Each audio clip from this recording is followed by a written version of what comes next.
سلامونه ستړي مشي وخت مو په خیر. تاسو ته لزیر نیوز څلورش څخه د نن ورځ د مهمو خبرونو ټولګي ته ښه راغلاست وایو. نن سه شنبه د 1404 هجري لمریز کال د زمري 14 چې د 2015 سګدیز کال د اگست ل 15 سره برابر ده. وزیر صافی مو تاسو ته لزیر نیوز څلورش څخه د نړۍ مهم خبرونه وړاندې کوم. خو په سر کې د خبرونو سرټکی د غزي وضعیت ته تازه کتنه واتیا فلسطینیان وژل شوي خو مرستو ته لا هم لار بنده ده. په تیر څلور ساعتونو کې د اسرایلی ځواکونو په بریدونو کې لږ تر لږه واتیا فلسطینیان وژل شوي او په لسګونه نور ټپیان دي. د وژل شویو له ډلې 450 کسان د بشري مرستو د ترلاسه کولو په هڅه کې وو.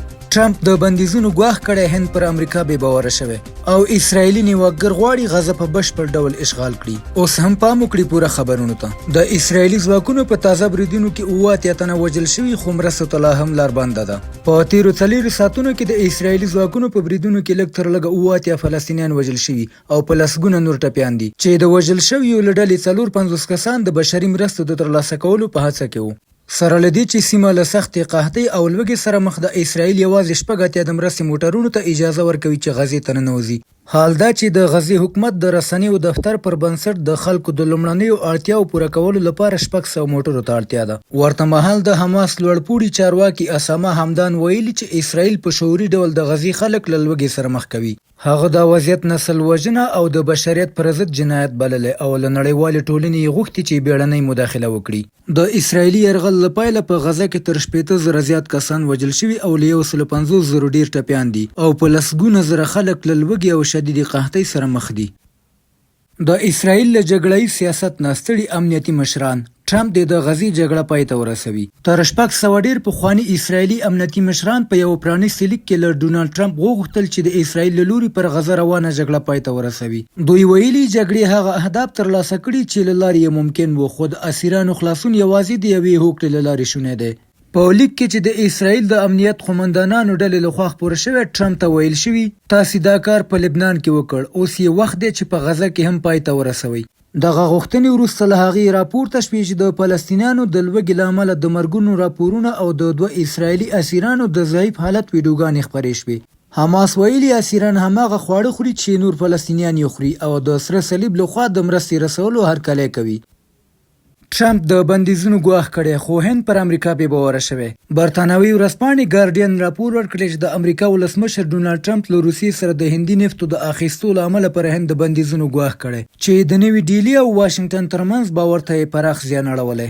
شنونکي وایي د امریکا او هند پر اړیکو د زیان ترڅنګ اوس به پر امریکا بې باوري نوره هم زیاته شي. دوی زیاتوي چې ټرمپ د خپل ګواښونو له امله د هند لومړي وزیر مودي ته د امتیاز ورکولو زمینه بنده کړي، ځکه مودي نه غواړي خپل موقف کمزوری وښيي. ګارډین دغه راز لیکلي چې ټرمپ د هند او پاکستان د وروستي کړکېچ په اړه هم داسې څرګندونې کړي چې د مودي حکومت رد کړي او دا یې د لومړي وزیر لپاره سپکاوی بللی دی. اسرایل غواړي غزه په بشپړ ډول اشغال کړي. الجزیره د اسرایلی رسنیو له قوله راپور ورکوي چې د اسرایل لومړي وزیر بنیامین نتنیاهو د غزې تړانګې د بشپړ اشغال پریکړه کړې او ټاکل شوي چې دا اعلان به ډیر ژر رسمي شي. راپورونه وایي چې د نتنیاهو جګړه‌یي کابینې د غزې د نیولو لپاره پراخ نظامی پلانونه تصویب کړي چې له مخې به یې د حماس واک ختم شي او اسرایلی ځواکونه به د غزې ټولې سیمې تر خپل کنټرول لاندې راولي. نتنیاهو ته نږدې سرچینې وایي چې حماس نور بندیان نه خوشي کوي او د اسرایل لپاره بله لاره نه ده پاتې پرته له دې چې غزه په بشپړه توګه ونیسي. یو جګپوړي اسرایلی چارواکي الجزیرې ته ویلي که موږ همدا اوس اقدام ونه کړو بندیان به د لوږې له امله مړه شي او غزه به د حماس تر واک لاندې پاتې شي. په ورته وخت کې د فلسطین د بهرنیو چارو وزارت دغه پلانونه غندلي او له نړیوالې ټولنې یې غوښتي چې بیړنۍ مداخله وکړي. وزارت ټینګار کړی چې دا یو خطرناک پرمختګ دی او ښایي په سیمه کې نور ناورینونه رامنځته کړي. الجزیره زیاتوي تر دې د روښانه نه ده چې دا اعلان یوازې د نړیوال غبرګون د ارزونې هڅه ده که یو جدي پریکړه چې ډیر ژر به عملي شي. او د پای خبر هم دا چې د برازیل پخوانی ولسمشر د سترې محکمې په حکم له ازادۍ بې برخې شو. د برازیل پخوانی ولسمشر جایر بولسونارو د دغه هیواد د سترې محکمې په حکم نیول شوی او اوس مهال تر کورني نظربند لاندې دی. دا پریکړه چې د عدالت له پلوه یې د هیواد دننه او بهر پام ځان ته راړولی د برازیلي قضایي بنسټونو د خپلواک دریځ نښه بلل شوې ده. د راپورونو پر بنسټ بولسونارو تورن دی چې د یوې احتمالي کودتا دسیسه کې ښکېل و. د سترې محکمې قاضي الکساندر د مورایش چې تېره اونۍ پرې د امریکا د خزانې وزارت بندیزونه ولګول دا حکم صادر کړی دی.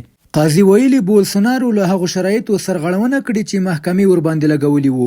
د په وینا بولسونارو د امریکا د ولسمشر ډونالډ ټرمپ مداخله ستایلې چې دا کار د پر قانوني محدودیتونو ښکاره تیری ګڼل شوی. سره له دې چې امریکا پر بولسونارو د بندیزونو فشار زیات کړی، د برازیلي محکمې دا اقدام د ملي حاکمیت او عدالت د پیاوړتیا څرګندونه کوي.